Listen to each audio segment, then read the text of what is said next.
Hi, I'm James and welcome to today's review where we're going to look at Wargames Factory's Skeleton Warriors. Now, unfortunately, Wargames Factory no longer exists. They've been bought out by Warlord, and as a result the figures are now actually available through Warlord.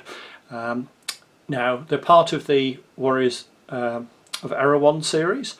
If anybody who hasn't got the joke with Erehwon, just look at it spelt backwards. Now,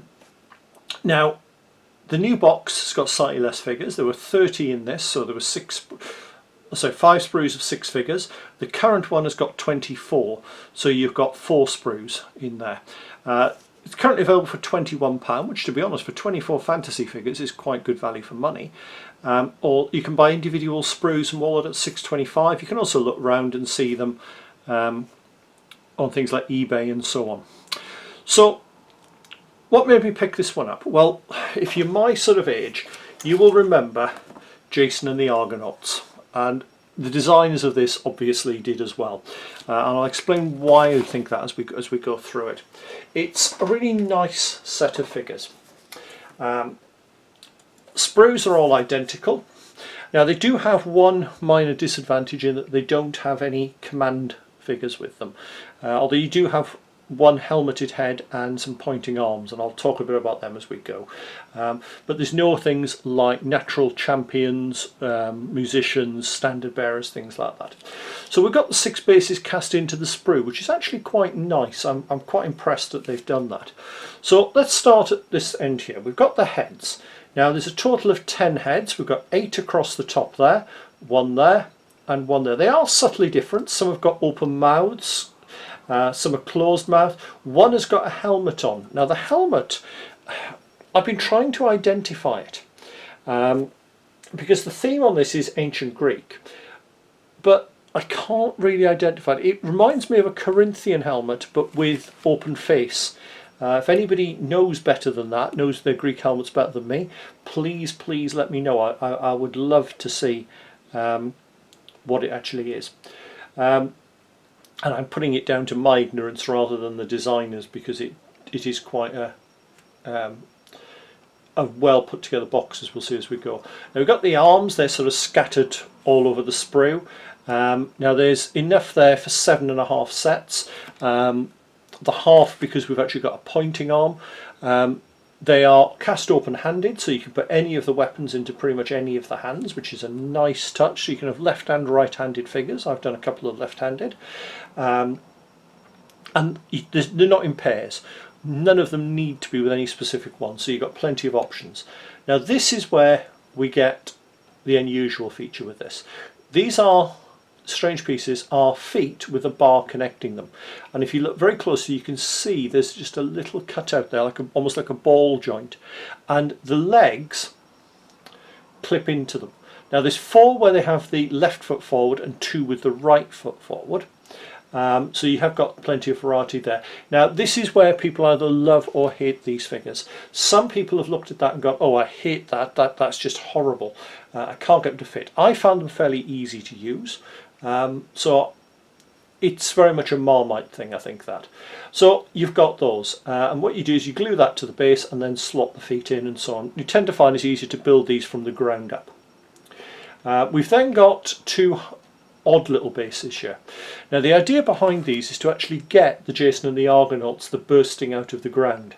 And what you do is, rather than actually putting legs and feet on, you just hit the torso and put it straight into there. And the idea with that is then you can actually have them bursting out of the ground. Now, I like that as a concept. You get 2 of those on each sprue, but you can also use them in other ways. I've done a couple of tricks with them, which I'll show you in sort of at the end. But I quite like that. I started off doing a couple of figures bursting out of the ground, and then decided actually I'll use the bulk of them already stood up already. What else do we have? We've got 3 of the recurve bows, so you can arm up to half of your figures with bows. They're not a massively common weapon in most armies, having bowmen. A few more bows might have been nice, but I think what we have on there is a better bet than that, because then we come to the spears.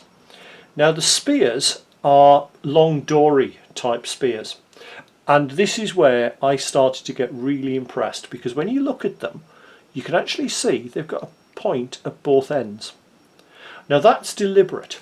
Ancient Greek spears, the dory type, actually had that rear point. It was used for a lot of different things. It could be used to help stand the spear up. You could use it if your spear broke and you then still had a piece that you could use as a shorter spear. It was also very good when you were advancing and they were held vertically. When there was an enemy on the ground, you could just stab down with that end as you passed over them. So it had an incredible range of uses, and it's nice to see that all of them have that. The dory could be thrown. It wasn't particularly good for throwing, but if you did want to arm any figures with javelins, and I didn't, what you could do is cut them off, probably about there, and you've then got a javelin using that short end again there. So I like the spears. 6 spears, so you've got with enough to arm everybody. Now you've got 3 quivers. Now this was a bit of a downside, because while you've got the 3 quivers for the 3 archers, there is no way of actually attaching them to the skeleton. I'm just hoping people don't notice that when they look at my figures. I'm just going to have to live with that. We've then got the swords. Now we've got 3 of these swords here, which is the copis, very similar to the Spanish falcata and the Nepalese kukri. They've got a big heavy end to the blade and a slight curve to them. They're one-handed slashing weapons and cutting. These were actually originally as tools, but they then found their use into warfare. Very common with the hoplites. They would use those, and I thought that was a lovely touch that you've got that sort of sword. You've also got 3 other swords, and I looked at them and thought, oh, they look a bit more generic medieval. And then I started looking into it. And I actually discovered that I was wrong. They are and I apologise for my Greek pronunciation, it's not particularly good, the Xiphos, which is a 2-edged, one-handed cutting weapon. Came in the Iron Age, but they were developed from the Mycenaean swords. So they are quite happy to sort of fit in with the skeletons in the ancient Greek theme. So I like that. It's very hard to see, but they are slightly heavier towards the point. So they're very much like the Celtic leaf type swords. You've probably seen something similar if you're a fan of the Lord of the Rings. In Peter Jackson's version, if you look at Sting, you'll see it's actually slightly broader towards the front edge. So it's very much that style. So we've got those. Then we've got the shields. Now we've got 3 shields here, and I spent a lot of time trying to identify these, and I believe they are Boeotian shields. They're smaller, so these were sort of used a lot, particularly by the Thebans, because Thebes was the capital, and they've got the small cutouts at the side. Now they've got 2 benefits of having cutouts. They are, first of all, lighter, which is a major thing. The shield was probably the heaviest thing a warrior carried, but also it lets you thrust a bit more easily with your spear. You're not having to reach round to actually stab. You can use that cutout to get in a bit closer. So I like those, they're nice. And then we've got 3 aspis shields. Now the aspis is what's usually called the hoplon. Technically the hoplon is all of the gear, and these are the traditional Greek shields.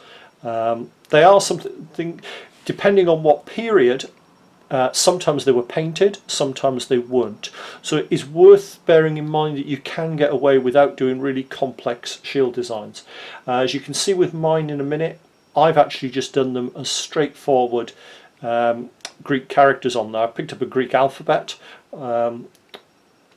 on my phone, looked through it, picked the ones I thought were good, and I actually just painted them on.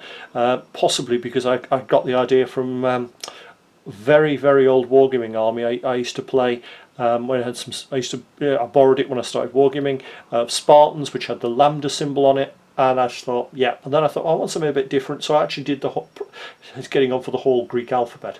So they're quite nice. They haven't got anything hanging down underneath, but they're considering these figures have got no clothing. We're assuming that all the clothes have sort of rotted away. The piece that would hang down, that missing, doesn't actually hurt either. You could probably add it from green stuff if you really wanted.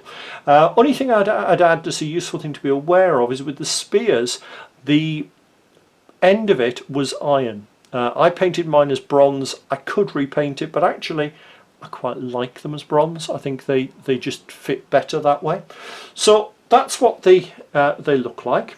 What we'll do is we'll have a look at how they look when the figures are actually assembled.